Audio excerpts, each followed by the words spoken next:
भक्तों ओम नमः शिवाय, श्री शिवाय नमस्तुभ्यम, जय श्री महाकाल। जी हाँ भक्तों, क्या आपका भी जो बच्चा है उसका मन पढ़ाई में बिल्कुल भी नहीं लगता? आप लोग बहुत ज़्यादा परेशान हैं अपने बच्चे की पढ़ाई को लेके। आपको समझ में नहीं आ रहा कि आपका जो बच्चा है आखिरकार पढ़ता क्यों नहीं है। आप उसके पीछे क्या कुछ नहीं किए, आपने बहुत ज़्यादा मेहनत की है, बहुत ज़्यादा आप उसको पढ़ा लिखा रहे हैं, बहुत ज़्यादा आप फीस दे रहे हैं, लेकिन फिर भी जो आपका बच्चा है ना उसका मन पढ़ाई में बिल्कुल भी नहीं लगता। वो जब भी आप उसको पढ़ाने के लिए बैठाते हैं तो दूसरा काम करने लगता है, लेकिन पढ़ता बिल्कुल भी नहीं है। तो ऐसे में कौन सा उपाय करें ताकि जो आपका बच्चा है ना वो हमेशा हमेशा के लिए पढ़ने लगे। आज का ये वीडियो मात्र और मात्र उसके लिए है। क्या करना है, कैसे करना है, पूरा आपको समझाने वाला हूँ। बस उपाय ध्यान से सुनिएगा, अच्छे से करिएगा। देखिए, जितने भी माता पिता है ना वो बहुत ज़्यादा परेशान रहते हैं अपने बच्चे की पढ़ाई को लेके कि हमारा बच्चा जो है ना वो पढ़ता क्यों नहीं है, हमारा बच्चा है वो आगे कब बढ़ेगा। बहुत मतलब अलग अलग तरह के बहुत लोग ज़्यादा परेशान रहते हैं कि आखिर क्या हो गया। तो आज का ये वीडियो मात्र और मात्र आपके लिए, बस ध्यान से उपाय सुनिएगा, अच्छे से करिएगा। आज मैं आपको ऐसा उपाय बताने वाला हूँ जिसको अगर आपने कर लिया तो 100% है कि आपका जो भी बच्चा है ना जिसका मन पढ़ाई में नहीं लगता वो मन उसका पढ़ाई में लगने लगेगा। अब देखिए, पूज्य गुरुदेव की जो कथा होती है ना, जैसे कि आपको पता है कि पूज्य गुरुदेव की जो कथा होती है उसमें लाखों की भीड़ आती है। कैसे आती है? लाखों की भीड़ आती है। और लाखों की जो भीड़ आती है तो एक चीज़ वो और करते हैं, क्या करते हैं, वो पत्र के द्वारा अपनी मनोकामना गुरुदेव तक पहुंचाते हैं। किसके द्वारा पहुंचाते हैं? पत्र के द्वारा। पत्र वो लोग लिखते हैं और पत्र के द्वारा अपनी मनोकामना गुरुदेव तक पहुंचाते हैं। तो अभी कुछ महीना पहले की बात है, गुरुदेव की कथा चल रही थी और जैसे ही गुरुदेव की कथा चल रही थी तो बहुत सारे भक्त आए। तो उन्होंने क्या किया, पत्र के द्वारा अपनी जो भी मनोकामना थी ना वो गुरुदेव तक पहुँचा दी।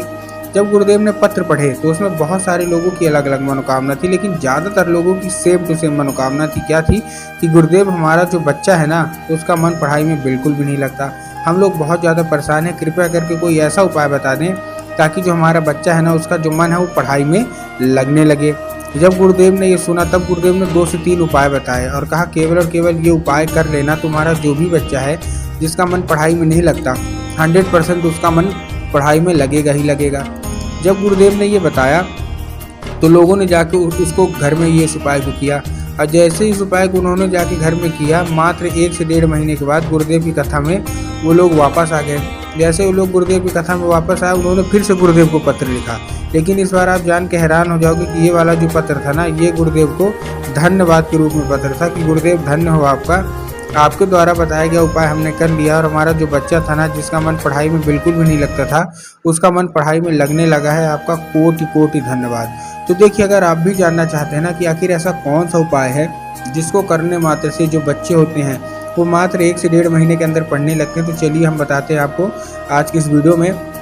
लेकिन उससे पहले चैनल पर अगर पहली बार आए हैं और आवाज़ मेरी पहली बार सुन रहे हैं तो वीडियो को कर दें लाइक और चैनल को भी कर लें सब्सक्राइब, ताकि पूजनीय पंडित प्रदीप जी मिश्रा के रोज़ नए नए उपाय जो कि मैं उनकी कथा से सुनता हूँ, श्रवण करता हूँ, सबसे पहले मैं आपको प्राप्त करा सकूँ। ठीक, तो देखिए, जो हमारा सबसे पहला उपाय है वो एक लाल फूल का उपाय है। क्या है?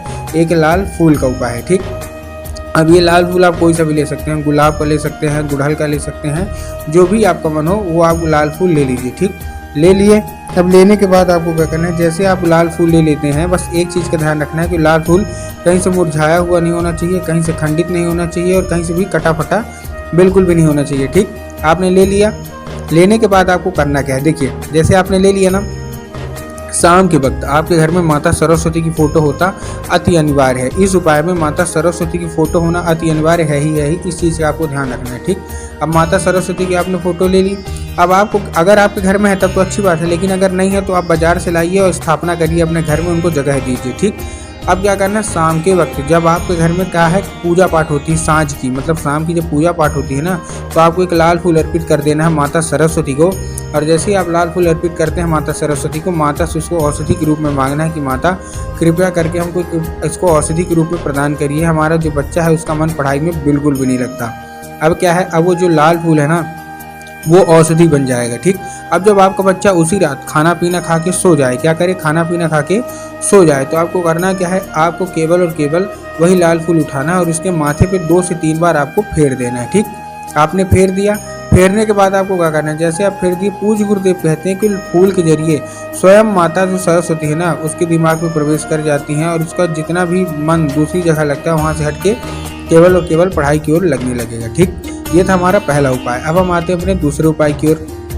दूसरे उपाय में देखिए आपको करना क्या है। दूसरे उपाय में बहुत ही सिंपल सा है। इस उपाय में आपको लेना है पान का पत्ता। क्या लेना है? केवल और केवल पान का पत्ता। लेकिन ये जो उपाय है ये आपको अपने उपाय जो बच्चे से ही करवाना है, मतलब किसी और से नहीं करवाना, केवल और केवल आपको अपने बच्चे से करवाना है। ठीक, ले लिया ना।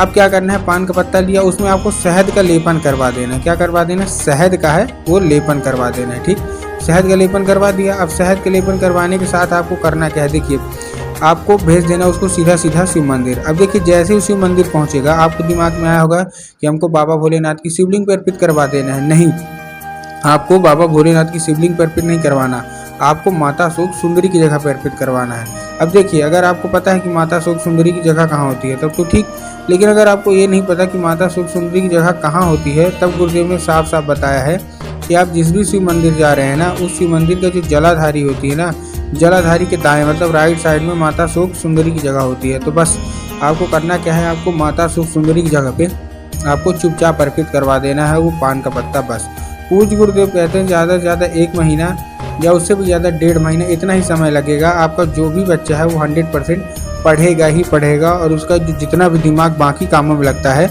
वहाँ से हट के केवल और केवल पढ़ाई की ओर लगने लगेगा।